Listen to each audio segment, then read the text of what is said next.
Nous commençons notre 5e leçon de catéchisme. Nous sommes le 28 octobre. Et voilà déjà un mois que nous connaissons les vérités de notre religion. Et ça ne fait pas un tas de choses, c'est bien ordonné. Dieu existe, il a créé le monde, il nous a fait connaître par son Fils Jésus-Christ qu'il était trois personnes, mystère de la Sainte Trinité.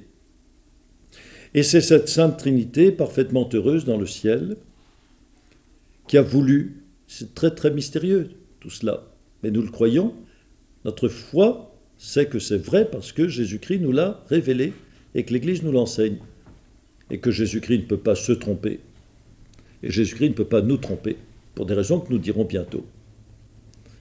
Et donc ce Dieu, on ne sait pas pourquoi, par amour, c'est inexplicable l'amour, a voulu créer tout un monde, les anges et les hommes. Les anges, ces esprits parfaits, vous le savez. Ils étaient bons et heureux. La perfection, c'est leur être qui était parfait, mais leur cœur n'était pas encore parfait. Ils étaient bons et il fallait qu'ils deviennent saints. Et vous vous rappelez que dans l'épreuve que Dieu leur a présentée, par orgueil, par esprit de domination, certains se sont révoltés. Ce sont les mauvais anges, les démons. Derrière Satan, qu'on appelle Lucifer, ils s'étaient précipités dans l'enfer, et puis aussi ils sont précipités sur la terre pour nous nuire, avec la permission de nous nuire. Et les bons anges sont devenus tout d'un coup des saints, les saints anges, et ils ont beaucoup de mérite, et s'ils sont attachés à Dieu, Dieu leur en est reconnaissant, leur donnant une grande béatitude, une grande affluence de biens spirituels. Ils sont parfaitement heureux. Voilà pour les anges. Et ensuite, Dieu a créé la terre, et dans cette terre, il a voulu installer, comme le roi de la création, matérielle, c'est vrai, l'homme. C'était Adam et Ève. Et Adam et Ève ont été créés saints et heureux, et non seulement ils étaient saints, ils avaient ce qu'on appelle les dons préternaturels, en plus, ils n'étaient pas attirés par le mal, c'était vertueux, ils n'étaient pas attirés par le mal, c'était comme de bons enfants. Et puis ils ne devaient ni souffrir ni mourir, Dieu les protégerait de tout mal. Et puis leur temps de terre fini, ils monteraient au paradis auprès de lui, au ciel. Voilà quel était le projet de Dieu. Encore fallait-il que l'homme, lui aussi, soit éprouvé pour avoir du mérite, pour mériter la confiance de Dieu, et puis pour mériter les récompenses que Dieu voulait lui donner. Alors c'est le fruit défendu, on vous racontera cette histoire, le fruit défendu au paradis terrestre, et que le démon a eu la permission de présenter à la femme, à Ève, comme un fruit merveilleux, c'était un fruit merveilleux, mais qui devait les rendre semblables à Dieu, son mari, Adam, et puis elle. Elle l'a cru. Elle aussi, elle s'est laissée prendre par l'orgueil, pour être comme Dieu, semblable à Dieu, en savoir autant que Dieu, ils allaient manger ce fruit. En fait, c'était une désobéissance, et en fait d'en savoir autant que Dieu, ils ont commencé par savoir qu'ils avaient perdu tout, qu'ils avaient perdu l'amitié de Dieu. Alors s'étant aperçu comme cela qu'elle était devenue mauvaise, la mauvaise, elle a été chercher Adam pour ne pas rester toute seule dans son péché, et elle l'a poussé à pécher. Et Adam, qui était le chef de la race humaine, a péché. Et parce qu'Adam a péché, nous autres, nous avons tous recueilli le mauvais héritage. Vous savez comme on dit, pour rire, qu'est-ce que c'est que le péché originel? C'est une pomme, une poire et beaucoup de pépins. Une pomme, c'est le fruit défendu. Une poire ou bien deux poires, deux pauvres imbéciles, c'est Adam et Ève qui ont écouté le démon. Et beaucoup de pépins, très vulgairement, ça veut dire, et toutes les catastrophes de l'histoire qui en sont résultées. C'est dire d'une manière trop risible, une chose extraordinairement tragique, que les hommes ont été chassés du paradis terrestre, que les hommes ont connu la maladie, la mort, qu'ils ont été attirés par le vice, et qu'en sont résultés des quantités de désordre, et puis, comme dit saint Ignace, cette masse d'hommes qui marchent à l'enfer. Tout cela, cela mettait les hommes en désobéissance violente contre Dieu, et Dieu était obligé de les châtier. C'était bien mal parti. Et voilà que toute la race humaine était infectée par cela. Beaucoup de gens disent c'est pas juste. Puis après avoir dit c'est pas juste de payer pour la faute de nos premiers parents, quand on les voit agir, ils se dépêchent eux aussi de faire beaucoup de fautes l'une sur l'autre. Tel père, tel fils. Comme Adam a péché, et nous tous, nous sommes bien faibles devant la tentation, et quand le démon rôde pour nous faire pécher, qui d'entre nous ne pêche pas? Mais néanmoins, c'est vrai que nous avons été blessés à cause de sa faute. Et cela, il faut que nous ayons le courage de reconnaître la dette de notre Père, dire c'est notre Père, c'est notre famille humaine. Celui qui a le courage de dire, eh bien, puisqu'Adam a péché, il faut que nous tous nous payions pour lui, celui-là, il se met déjà dans la voie du salut. C'est-à-dire que ceux qui disent, c'est pas juste, ils ajoutent leur révolte à la révolte d'Adam et Ève. Ils se révoltent contre l'ordre de Dieu. Dieu a voulu que nous payions tous la dette d'Adam. Eh bien, acceptons, et nous verrons bien ce qui va se passer. Acceptons avec obéissance, avec humilité, et puis avec prière à Dieu pour qu'il nous en délivre. Or, nous voyons bien par l'apparition de la Sainte Vierge, dont on dit que c'est la seule, l'Église nous dit que c'est la seule qui n'a pas connu le péché originel, la seule qui a été préservée par une grâce spéciale de Dieu. Et donc c'est une créature toute pure, toute sainte, comme Adam et Ève avant le péché, mais d'une manière beaucoup plus remarquable, parce que précisément, nous sommes tous pécheurs, et elle a été épargnée, elle a été retirée de cette masse d'hommes en perdition, pour être dès le premier instant de sa vie, sainte et unie à Dieu. Pourquoi est-ce que Dieu l'a aimée ainsi? Pourquoi est-ce que Dieu l'a distinguée ainsi? Parce qu'elle était femme. Oui, parce qu'elle était femme. Et qu'il avait le projet d'en faire sa mère. Il avait le projet de se faire homme et il l'avait choisi pour être sa mère. Car nous venons en ce monde après avoir été portés dans le sein, dans les entrailles de notre mère. Et notre mère nous donne la vie de la terre, nous donne le corps, au moment où Dieu donne notre âme à ce corps, et nous devons l'existence à notre père et à notre mère. Et alors c'est le mystère qu'on appelle de l'incarnation. Et il est bien qu'aussitôt après avoir appris ce qu'était cette catastrophe du péché originel, qui allait faire passer les hommes pendant des siècles dans le malheur, on nous dise tout de suite, mais tout cela ne devait pas être pour toujours. Dieu avait un plan, et c'était un plan de salut. Notre pauvre petite brebis, notre petit agneau, que vous voyez là, qui symbolise l'humanité pécheresse, qui symbolise chacune de nos âmes, ce pauvre petit agneau se perdait, et il a fallu que le bon pasteur vienne à sa recherche. Le bon pasteur qui cherche la brebis perdue, le petit agneau qui va se faire dévorer par les bêtes sauvages. Eh bien, c'est le mystère de l'incarnation. On vous donne à la page suivante, page 37, vous tournez, il y a des photos du pays de Jésus, et le titre, le Sauveur promis est donné au monde, c'est le Fils de Dieu fait homme, il s'appelle Jésus-Christ. D'où notre mystère de l'incarnation, 9e chapitre. Question 57e. Dieu abandonna-t-il les hommes après le péché d'Adam et d'Ève? Non. Non. Si Dieu les avait abandonnés, ça serait montrer que le démon était le plus fort. Comme l'homme et la femme sont faibles avec leur esprit dans leur corps trouble, dès qu'ils se sont révoltés, toutes les passions du corps se sont révoltées contre l'âme. Et puis toute la création, les bêtes, les ronces, les épines se sont révoltées contre l'homme. Dans cette situation difficile, l'homme avait encore un Dieu providence, une bonne providence pour l'aider quand même à s'en sortir. Et Dieu lui a promis un sauveur. Dieu n'abandonna pas les hommes après le péché d'Adam et d'Ève, mais il leur promit un sauveur. D'où viendrait-il ce sauveur? Et toute l'humanité était mauvaise. Il faudrait que Dieu recommence donc un nouveau plan, qu'il essaye quelque chose, qu'il se propose de sauver les hommes par une nouvelle révélation. Le sauveur promis est-il venu? Oui, le sauveur promis est venu, c'est le Fils de Dieu fait homme. Remarquez, on ne vous dit pas le sauveur, c'est un homme parmi les autres. Non, c'est le Fils de Dieu fait homme. Le Fils de Dieu, nous savons qu'il y a 3 personnes en Dieu. Nous savons même que c'est sa venue sur la terre qui nous l'a révélé. Donc tout cela se tient très bien. Le Fils de Dieu s'est fait homme. Et c'est lui qui nous a dit qu'il était le Fils de Dieu. Mais visiblement, nous saurons pourquoi tout à l'heure, il venait d'auprès de Dieu. Il venait d'ailleurs. Pas de péché chez lui. Il n'est pas le fils d'Adam comme nous tous. Il est le Fils de Dieu. Le Fils de Dieu est venu, et pour nous sauver, il s'est fait homme. Qu'est-ce que le mystère de l'incarnation? Le mystère de l'incarnation est le mystère du Fils de Dieu fait homme. Pourquoi incarnation? Ça veut dire qu'il est venu dans la chair. La chair, dans la chair. Si j'osais cette comparaison, on dit qu'on a un ongle incarné quand l'ongle pénètre dans notre chair. Et il faut faire une petite opération. parce que ça fait beaucoup souffrir. Il rentre dans la chair, incarné.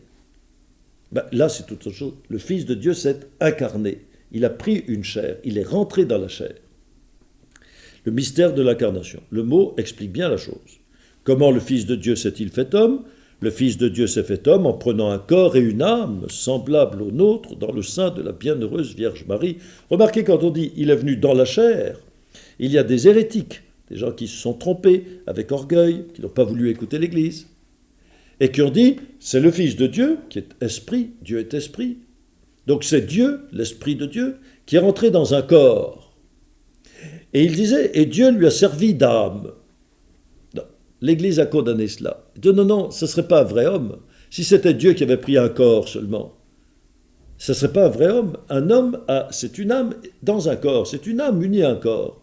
Donc Dieu s'est fait homme, c'est vrai qu'il a pris une chair, qu'il est rentré dans la chair, mais pour rentrer dans la chair, il s'est donné une âme. C'est cette âme qui s'est unie au corps pour faire un homme. Il était homme comme nous, complètement, une âme et un corps. Le Fils de Dieu s'est fait homme en prenant un corps et une âme, semblables aux nôtres, prenant notre nature. Vous savez que nous sommes semblables tous. Nous ne sommes pas consubstantiels. Nous ne sommes pas un seul homme. Nous n'avons pas la même nature humaine. Nous sommes semblables par notre nature. Mais chacun a cette nature à sa manière. Un grand, un petit, un gros, un maigre, un blond, un châtain, etc. Eh bien, Jésus a pris une âme et un corps semblables aux nôtres. Une nature humaine, mais cette nature humaine, il l'a réalisée d'une manière différente de vous et de moi. Nous ne sommes pas un seul homme avec lui, c'était un homme parmi nous. Pourquoi le Fils de Dieu s'est-il fait homme? Le Fils de Dieu s'est fait homme pour nous sauver et nous instruire par sa parole et ses exemples. Il y avait entre Dieu et nous le péché. Il y avait cette coupure qu'avait établie le péché originel, le péché d'Adam et Ève. C'est pour rétablir le contact, la société, la communion, la bonne entente entre Dieu et les hommes que le Fils de Dieu est venu sur terre. On ne pouvait pas penser qu'un homme fils d'Adam, un homme pécheur, par sa propre force, par son propre élan, même par sa propre vertu, son propre effort surnaturel, puisse de la terre monter au ciel pour se réconcilier avec Dieu et réconcilier toute l'humanité. Nous sommes trop terrestres, nous ne pouvons pas décoller et aller au ciel. Nous ne pouvons pas, trop pécheurs que nous sommes, faire des actes tels que nous méritions par nous-mêmes de nous réconcilier avec Dieu. Il fallait donc que ce soit Dieu qui ait l'initiative. Dieu a envoyé son Fils pour nous sauver. Et nous sauver comment? Non seulement en payant pour notre péché, en payant la dette de notre péché, nous verrons cela, mais en nous rendant meilleurs hommes et devenir chrétiens. En nous enseignant la vérité de notre religion, en nous la faisant pratiquer, nous donnant la force et tous les conseils nécessaires. Vous voyez que Jésus est devenu notre sauveur, mais aussi notre maître, et aussi notre frère, et tous les mots qui indiquent une familiarité, une affection, tous ces mots-là, nous pouvons l'employer, ce sont toutes nos relations avec Jésus. C'est un être qui nous devient notre bien-aimé, notre meilleur ami, notre sauveur. Celui que nous admirons plus, notre maître. Voilà ce mystère de l'incarnation. Alors, il faut être bien fidèle à ce que l'Église nous enseigne, là encore, c'est ce que Jésus-Christ a révélé, a montré aux apôtres, les apôtres l'ont enseigné, et maintenant l'Église nous dit, voilà la vérité sur le mystère de l'incarnation. Jésus-Christ est-il vraiment Dieu? Oui, Jésus-Christ est vraiment Dieu, puisqu'il est le Fils de Dieu, égal en tout à son Père.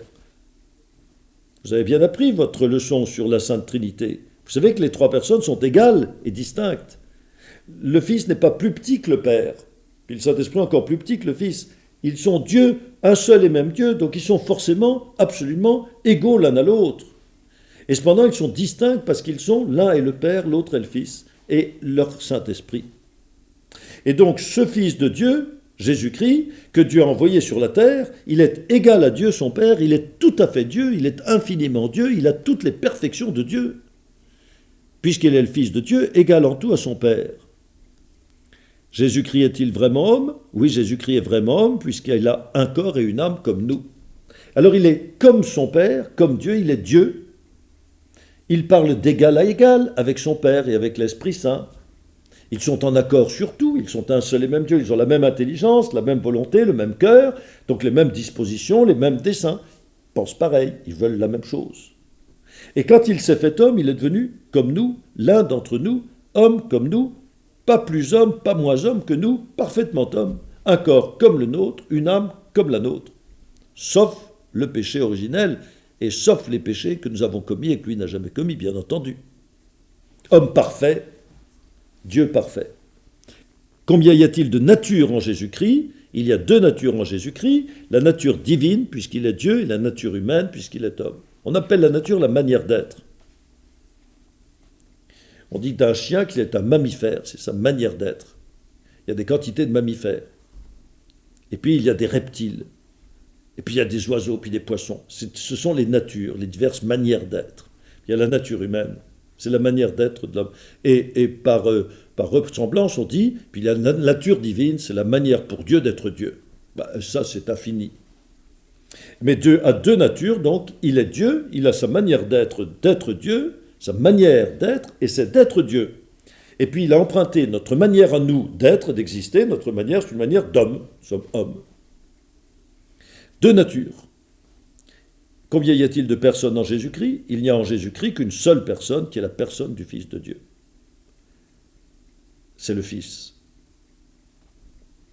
Vous voyez, c'est un petit peu un casse-tête. Mais ça se comprend très bien, parce que ces vérités sont enchaînées l'une à l'autre. Mais dans la Sainte Trinité, il y a combien de natures? Une seule. Une seule, c'est la nature divine. Et il y a combien de personnes? Trois personnes. Le Père, le Fils et le Saint-Esprit. Et maintenant, dans le mystère de l'incarnation, la personne unique du Fils est Dieu, mais elle est homme. En tant que Dieu, elle a sa nature de Dieu, et en tant qu'homme, elle a sa nature d'homme. Une seule personne en deux natures. Mais c'est une des trois personnes de la Sainte Trinité qui sont toutes les trois d'une seule nature, la nature divine. C'est un peu chinois, il faut apprendre par cœur. Et alors après, quand on sait par cœur, on peut s'expliquer sans se tromper. Et voilà donc ce qu'on appelle le mystère de l'incarnation. Le Fils de Dieu se fait homme, devient homme comme nous, pour nous sauver. Comment cela s'est-il produit? Dans les fêtes, quand cela s'est-il produit? Et comment cela s'est-il produit? Et comment le sait-on? C'est la leçon suivante qui va nous l'indiquer. Elle s'intitule « Le mystère de l'incarnation », suite, 10e chapitre. C'est là qu'on voit la très sainte Vierge Marie, et on vous raconte son histoire, d'après l'Évangile, page 43. Passons tout de suite aux questions. Ces questions vont nous raconter cette histoire. Qui annonça à la Vierge Marie qu'elle serait la mère de Jésus-Christ? C'est l'ange Gabriel qui annonça à la Sainte Vierge qu'elle serait la mère de Jésus-Christ. L'Église nous rappelle cet événement le 25 mars, fête de l'Annonciation. Ah là, nous rentrons dans l'histoire. Nous avons à dire des choses qu'on pourrait enseigner, qu'on devrait enseigner en classe d'histoire et en classe de géographie. Que Dieu a pris du temps pour mettre cette affaire, cette grande affaire du salut des hommes en marche. Il lui a fallu même des milliers d'années. Il a voulu qu'il y ait des milliers d'années. Ça ne veut pas dire que tous les hommes qui ont vécu autrefois étaient forcément damnés, ont été en enfer, mais ça c'est une autre question que nous traiterons plus tard, pas tout à la fois. Mais après le péché d'Adam, les hommes ont pu, pendant des siècles, se rendre compte que sans Dieu, ils ne pouvaient rien faire que le mal. Et puis que pour se délivrer de Satan, il fallait vraiment des efforts considérables dont ils n'étaient pas capables, ou pas capables longtemps, et en tout cas pas tous. Et alors un jour, Dieu a commencé une grande affaire, il a choisi Abraham, qui était un pasteur, un nomade, il l'a choisi, et il lui a dit « Je ferai de toi le père d'un peuple nombreux, et toutes les nations de la terre seront bénies en toi. » Abraham, qui a eu pour fils Isaac, qui a eu pour fils Jacob, a commencé une lignée qui va aboutir à la Sainte Vierge. Et ce sont devenus les rois de Juda à Jérusalem. Vous avez une carte ici qui vous représente la Terre Sainte. C'est de l'autre côté de la Méditerranée. Nous sommes en France, sur les bords de la Méditerranée, mais c'est le bord occidental. Et puis là-bas au fond de la Méditerranée, mais vous connaissez quand même, vous regarderez sur une grande carte de l'univers, vous verrez la place de la Terre Sainte et qu'on appelle la Palestine.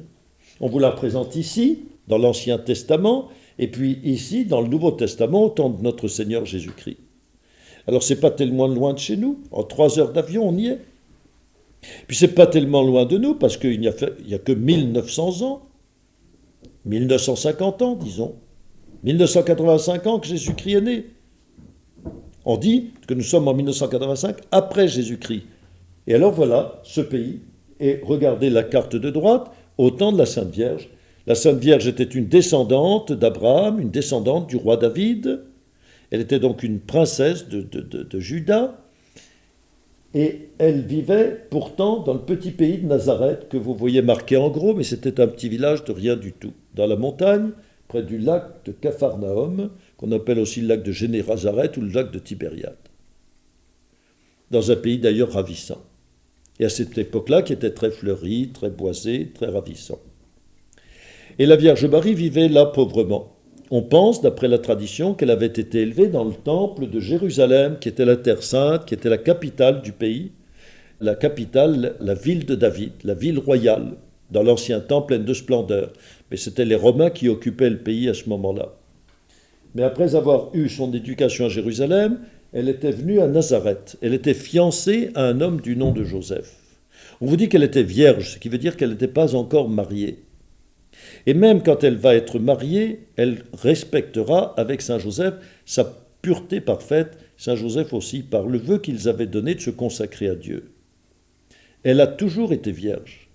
Elle a toujours été consacrée à Dieu. Voilà pourquoi on l'appelle la Sainte Vierge. Et parce qu'elle était consacrée à Dieu, elle ne pensait pas qu'elle serait jamais mère. Elle pensait qu'avec Saint Joseph, il vivrait, elle protégée par Saint Joseph, sa pureté, sa sainteté protégée par Saint Joseph, qui était un homme sage, vertueux, peut-être bien âgé déjà, bien fait pour la protéger, qu'ils vivraient toute leur vie dans la prière en se consacrant à Dieu. C'était tout à fait anormal, exceptionnel, mais c'est qu'elle était l'Immaculée Conception. Elle n'avait aucun attrait pour le mal, et au contraire, son âme ne pensait qu'à plaire à Dieu, et se donner tout à Dieu, comme les religieuses, les vierges à travers les siècles ne pensent qu'à Dieu. Et parce qu'elle était toute pure comme cela, Dieu l'avait préservée du péché originel, Dieu l'avait ornée de grâce, le Saint-Esprit était en elle, qui la sanctifiait de jour en jour, elle devenait plus belle, plus sage, plus sainte. Et quand elle est tombée sur ses 15 ans, quelque chose comme ça, Dieu lui a envoyé l'ange Gabriel. Vous voyez à quoi servent les anges? Mais c'est un archange, même on dit l'ange, c'est un archange, un ange supérieur au ciel, bien digne d'une telle mission. Il l'a envoyé du ciel à Nazareth. On pense qu'elle était en prière, pour lui faire ce qu'on appelle l'annonciation, que nous répétons dans tous les angélus de midi et du soir, du matin, de midi et du soir. Et l'ange l'a saluée et lui a annoncé qu'elle allait être la mère du Sauveur, la mère du Messie. C'est une scène merveilleuse que tant et tant de peintres ont représentée. Et il s'incline, lui, ange, devant une simple créature humaine. Remarquez-le bien. Mais il a fait son choix, il est passé du côté de Dieu, il accepte d'être humilié, il est humble, et il est trop heureux de saluer la Vierge dont il sait la sainteté. Alors il lui annonce qu'elle va être la mère de Dieu. Et la Sainte Vierge fait quelques difficultés, parce que mère du Messie, vous comprenez, elle se dit, mais alors il faut que je me marie, il faut que Saint Joseph devienne mon véritable époux, et que nous ayons ensemble un enfant, mais je m'y oppose parce que je suis consacré à Dieu, nous avons fait vœu de virginité. Veut d'être tout à Dieu. Alors l'ange écarte la chose, lui dit non, non, non, mais ce sera Dieu qui sera son père. Voilà un enfant qui va venir au monde par un miracle dans les entrailles de sa mère, sans que cette femme ait un époux humain. Pour ainsi dire, ce sera Dieu son époux. C'est Dieu qui va faire naître en elle cette vie nouvelle, mais qui sera de sa chair, qui sera dans ses saintes entrailles, dans son ventre, et qui va pendant 9 mois, comme un autre enfant, grandir dans le sein de sa mère. C'est ce qu'on appelle l'incarnation. Alors vous voyez très bien quelle merveille commence. C'est l'ange Gabriel qui annonce à la Sainte Vierge qu'elle serait la mère de Jésus-Christ. Et l'ange lui dit qu'il s'appellerait Jésus, ce qui veut dire Dieu sauve, Dieu sauveur. Jésus, le Christ, c'est-à-dire le roi de Juda, le descendant de David, le fils de David, celui qui était attendu par les prophètes depuis des siècles. Et l'Église nous rappelle cet événement le 25 mars, fête de l'Annonciation. Vous savez pourquoi? Pendant très longtemps, moi je n'ai pas su pourquoi c'était le 25 mars. Pourquoi? Bien parce que c'est juste 9 mois avant le 25 décembre. Et le 25 décembre, c'est la naissance de Jésus. Jésus a passé, comme tous les petits-enfants passent, 9 mois à se former, à grandir dans le sein de leur mère. Petit poussin, il se forme dans l'œuf. On appelle ça des ovipares. Le petit grandit, se développe dans un œuf, ovipare. Et puis, nous autres, nous nous développons dans le sein de notre mère. On dit vivipare. C'est-à-dire qu'on grandit dans l'être vivant qui nous porte, qui est notre être maternel, notre mère. La Sainte Vierge, vous voyez, comme toutes ces choses de la vie, sont illustrées d'une manière merveilleuse par le mystère de l'incarnation. Jésus était là, petit enfant, pendant 9 mois, bien au chaud, qui se développait, nourri du sang de sa mère, sous le cœur de sa mère, comme on dit dans une très belle expression, et elle sentait sa vie, elle l'a senti bouger en elle, elle savait que c'était le Messie que les hommes attendaient. Elle a accepté, elle a dit, je suis la servante du Seigneur. Voici la servante du Seigneur, qu'il me soit fait selon votre parole. À ce moment-là, Dieu a formé ce petit Jésus dans son sein. C'était le 25 mars pour qu'il naisse le 25 décembre. La Sainte Vierge doit-elle être appelée Mère de Dieu? Oui, la Sainte Vierge Marie doit être appelée Mère de Dieu, puisqu'elle est la mère d'un Fils qui est Dieu. Alors, vous, par exemple, votre mère, est-ce qu'elle a formé en son sein votre âme? Non, votre âme, elle vient de Dieu. Qu'est-ce qu'elle a formé? Votre corps. Avec le secours de votre père et votre mère ont formé votre corps. Alors, il devrait être appelé simplement les parents de votre corps. Vous pourriez dire, ma mère, c'est pas ma mère, c'est la mère de mon corps, mais c'est pas ma mère à moi. Mais comme votre âme et votre corps ne se font qu'un, puisqu'ils vous ont donné la vie du corps, c'est quand même eux qui vous ont donné, en même temps, la vie de l'âme. Dieu a créé votre âme pour ce corps. Vous dites, c'est ma mère. C'est la mère de ma personne tout entière, mon corps et mon âme. Quand le Fils de Dieu s'est incarné, qu'il est venu résider dans cette chair qui était dans les entrailles de la Vierge Marie était la mère de cet enfant qu'elle portait dans son sein, eh bien, elle était la mère du Fils de Dieu qui était là. Et comme il est Dieu, on dit, en raccourci, la mère de Dieu. Et on vous spécifie ça dans le catéchisme parce qu'il y a eu des hérétiques, des gens mal tournés, l'esprit mal tourné, qui disaient la Vierge, elle est la mère de l'homme, mais elle n'est pas la mère du Dieu, comme si on pouvait faire la différence entre les deux. Non, non, Sainte Marie, mère de Dieu. Et à ce moment-là, quand cet hérétique qui s'appelait Nestorius a été condamné, tous les gens d'Éphèse, la ville où on a tenu un concile pour le condamner, pour affirmer que la Vierge était Théotokos en grec, ça veut dire mère de Dieu, tous les marins d'Alexandrie qui étaient venus pour la fête, et puis tous les gens d'Éphèse étaient ravis, ils ont fait la première procession à l'honneur de la Sainte Vierge avec des lumières, et on acclamait la mère de Dieu, comme nous faisons à Lourdes ou dans les grandes processions à l'honneur de la Sainte Vierge. La Sainte Vierge Marie est-elle aussi notre mère? Oui, la Sainte Vierge Marie est aussi notre mère, et sur la croix, Jésus a dit pour nous tous à Saint Jean, « Voici votre mère ». Comme Jésus sur la croix, mais nous le verrons tout à l'heure, ça anticipe, ça nous montre un peu la suite, c'est bon aussi quand même. Mais il ne faut pas s'embrouiller. Elle est la mère véritablement de Jésus parce qu'elle l'a porté dans son sein. Mais comme Jésus est venu pour nous sauver et qu'il a tissé avec nous des liens d'amour fraternel, qu'il nous a voulu nous choisir pour frères, eh bien, il nous a... Vous savez, quand on a un ami, on l'amène à maman, on l'amène à la maison, on le présente à maman. Bien, Jésus nous a amenés à sa maison et puis il nous a présenté à sa mère. Ben, ça s'est fait d'une manière plus dramatique, c'est quand il mourait sur la croix, à ce moment-là, il nous a rachetés de nos péchés, nous sommes devenus ses frères. Il a obtenu notre salut et que nous devenions saints comme lui et que nous devions ses frères. Alors, comme il était sur la croix, il a dit à la Sainte Vierge en montrant Saint Jean, et nous tous, nous étions représentés par lui, « Voici votre fils ». Et à nous, il a dit, en parlant à Saint Jean, « Voici votre mère ». Que nous comprenions que la Sainte Vierge, en étant la mère de Jésus, qui est notre chef, notre maître, notre sauveur, notre frère aîné, eh bien la Vierge devenait aussi notre mère à nous. Là encore, l'espoir. L'espoir du salut après les tristes conséquences du péché de notre première mère, Ève, et du péché de notre premier père et mauvais père, Adam. Tout semble en voie de réparation dès ce moment de l'Annonciation, et c'est vrai. Qui était Saint Joseph? Saint Joseph était l'époux de la Vierge Marie, le père nourricier de Jésus et le chef de la Sainte Famille. Je vous ai dit que la Vierge Marie était fiancée à Saint Joseph, ça veut dire qu'ils avaient eu le dessein, la volonté, la pensée de vivre ensemble dans la pureté parfaite pour honorer Dieu. Mais parce que dans ces temps-là, il fallait toujours qu'une femme réside chez un homme qui était son défenseur et son gagne-pain. Et la femme était toujours soumise à l'homme, toujours. Alors Saint Joseph serait là comme son protecteur. Quand l'enfant Jésus s'est formé dans le sein de la Vierge Marie, Saint Joseph en a été averti par l'ange de Dieu dans un songe, et il a pris Marie chez lui, et pour tous les gens de Nazareth, tous les gens de Nazareth ont pensé qu'ils étaient mariés. Et quand ils ont vu qu'un enfant allait naître, voyant le ventre de la Vierge Marie se gonfler, ils ont dit, elle attend un enfant, Et on a cru que Jésus était enfant de Joseph et de Marie, tout simplement. Il a fallu la révélation des évangiles pour que nous sachions la vérité. Que Saint Joseph n'était pas son père selon la chair, comme tous nos parents, nos pères, sont nos pères selon la chair. Mais que Saint Joseph était ce qu'on appelle le père nourricier. Quelquefois on dit un mot difficile, qui n'est pas beau, le père putatif. C'est-à-dire le père qu'on pense être son père, mais qui n'est pas véritablement son père. Putatif, j'aime pas ce mot-là. Son père légal, oui, on peut le dire, pour la loi, d'ailleurs pour les gens, pour l'opinion générale, c'était son père. Ce n'est pas son père. Alors ce qui est beaucoup mieux, c'est dire son père nourricier. Protecteur de la Vierge Marie, ça dit bien ce que ça veut dire, il était là pour la protéger contre tous les assauts du monde mauvais, et on le verra dans des circonstances difficiles, dans la fuite en Égypte. Et puis de Jésus, il était le père nourricier, et ainsi il était le chef de la Sainte Famille.